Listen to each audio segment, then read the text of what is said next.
Hoje nós vamos falar de um termo que está sempre presente aí em descrições de vagas e que muitas vezes deixa a gente um pouco confuso, o tal do DDD. Então se você tem interesse em entender de fato o que significa essa sigla e o quão importante ela é para o desenvolvimento de software, fica comigo que hoje a gente vai explorar o que é DDD.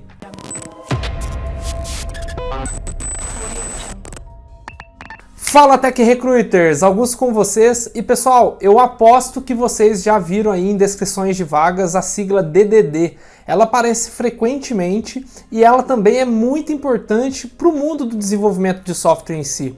O DDD ele significa Domain Driven Design e ele é um termo que foi criado ali pelo autor que escreveu o livro Domain Driven Design, daí a sigla DDD.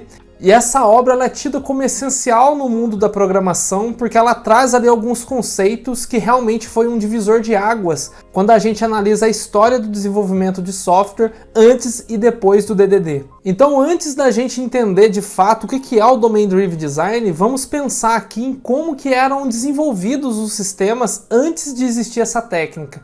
Então o que acontecia? Um desenvolvedor ou algum coordenador de desenvolvimento de software entrava em contato com um cliente para entender as dores dele e entender como que ele poderia criar uma solução para resolver aquele problema de forma programática. Ou seja, utilizaria ali algoritmos, bancos de dados, enfim, o que fosse necessário na parte de programação para conseguir resolver aquele problema, aquela dor daquele usuário através de uma solução tecnológica. Essas conversas elas se davam ali de uma forma a entender de fato o que tecnologicamente seria necessário para a construção daquela aplicação ou daquela solução em si. O problema é que essas conversas aconteciam de uma forma muito superficial, ou seja, o programador ou o Product Owner ali, alguém responsável por estar tendo aquela conversa com o cliente para entender a dor dele, ele se concentrava muito na parte técnica e deixava de lado o negócio. E o resultado disso era muitas vezes aplicações que não atendiam de fato o dia a dia daquele negócio. Então você tinha ali aplicações que não resolviam de fato o problema e muitas vezes trazia até dor de cabeça para o usuário ou o operador que utilizaria aquela aplicação no dia a dia.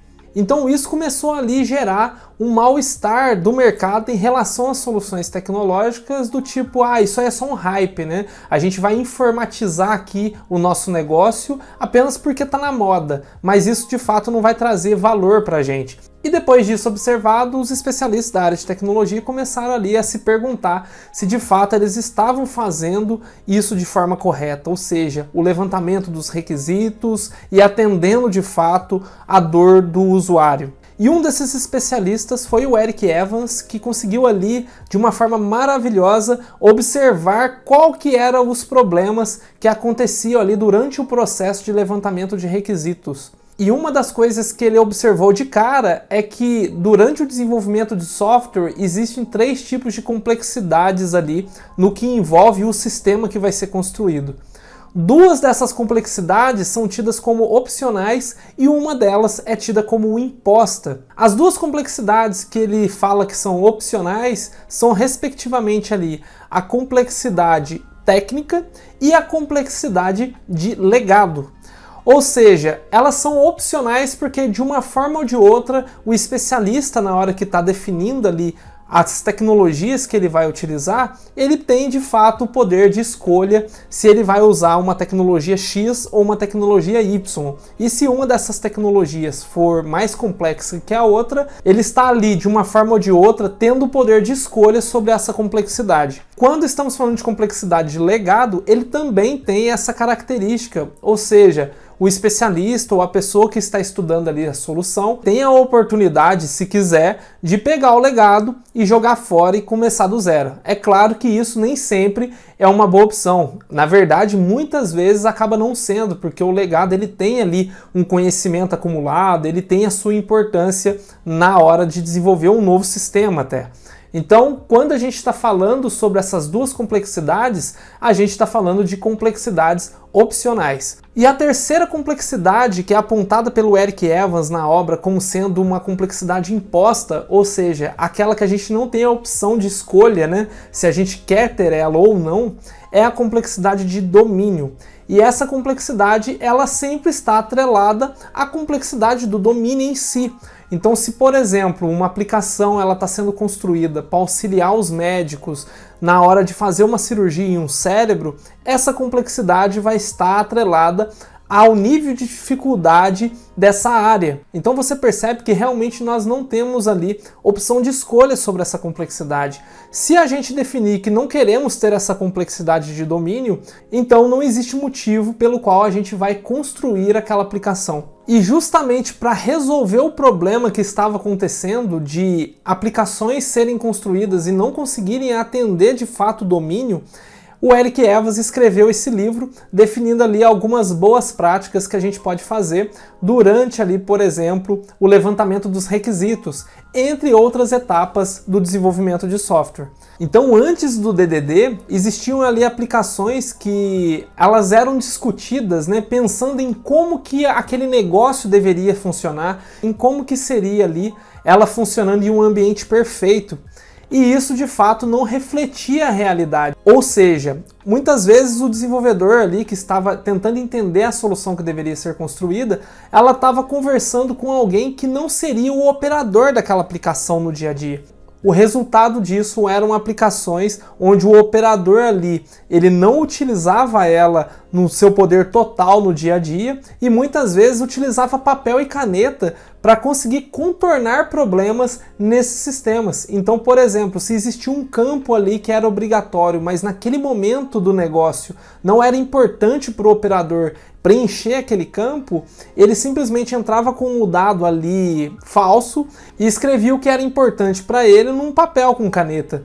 E posteriormente ele preenchia aquele formulário de forma correta. Então você perceba ali que de fato a solução não atendia o dia a dia daquela empresa, o dia a dia daquele negócio. E com a chegada da obra do Eric Evans, virou a chavinha ali na cabeça dos desenvolvedores que começaram a ter essas discussões de requisitos pensando primeiramente no negócio, ou seja, no domínio. E é isso que o DDD prega, né? Ele prega ali atacar justamente a complexidade de domínio, que é a única complexidade que a gente não consegue fugir. Então a complexidade técnica e a complexidade de legado, ele deixa de fora e concentra único e exclusivamente na parte de complexidade de domínio. Então quando a gente está falando sobre o DDD, a gente começa a falar de um processo que o desenvolvedor, quando ele vai conversar com esse cliente para entender a dor dele, ele não fica pensando em soluções técnicas logo de cara, ele não fica pensando em banco de dados, ele não fica pensando em entidades, ele pensa em domínio, ou seja, ele está de fato ali de corpo e alma para entender o negócio do cliente. Ele está querendo entender como que funciona o dia a dia daquele cliente, o dia a dia daquele usuário,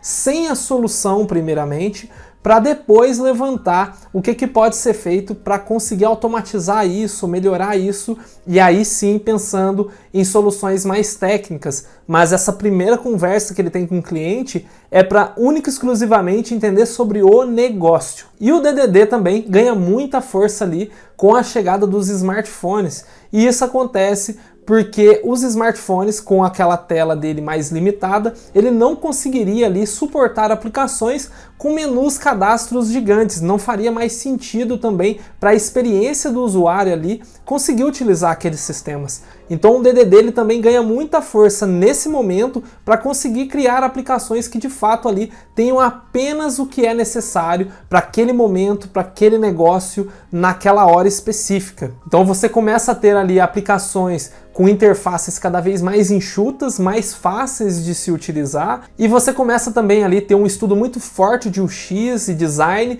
que impacta diretamente também ali as pessoas a começarem a entender mais sobre o DDD e impulsionar essa técnica no mercado. E aqui a gente já consegue também enxergar ali o quão valioso é para as empresas ter um desenvolvedor ali que tem um conhecimento profundo de um determinado domínio, né? Quando a gente fala de um desenvolvedor que entende sobre um domínio, a gente está falando ali de um dev que já passou por diversas situações que envolve aquele domínio e que pode ganhar muito tempo para a empresa na hora de pensar em soluções e resolver problemas. Então por hoje é isso, pessoal, foi um resumo bem rápido sobre o que é DDD, mas espero que tenha ajudado e que tenha ficado um pouco mais claro do que se trata essa obra escrita ali por Eric Evans e que é tida hoje como essencial para o mundo do desenvolvimento de software. Se você gostou, deixa um joinha, se inscreve aqui no canal e não se esqueça de participar do nosso grupo aqui no Telegram. A comunidade está crescendo cada vez mais e a gente está aumentando muito o nosso network, então vem fazer parte dessa rede com a gente também. E lembrando mais uma vez que eu não vou sossegar até que você atinja o próximo nível. Até mais!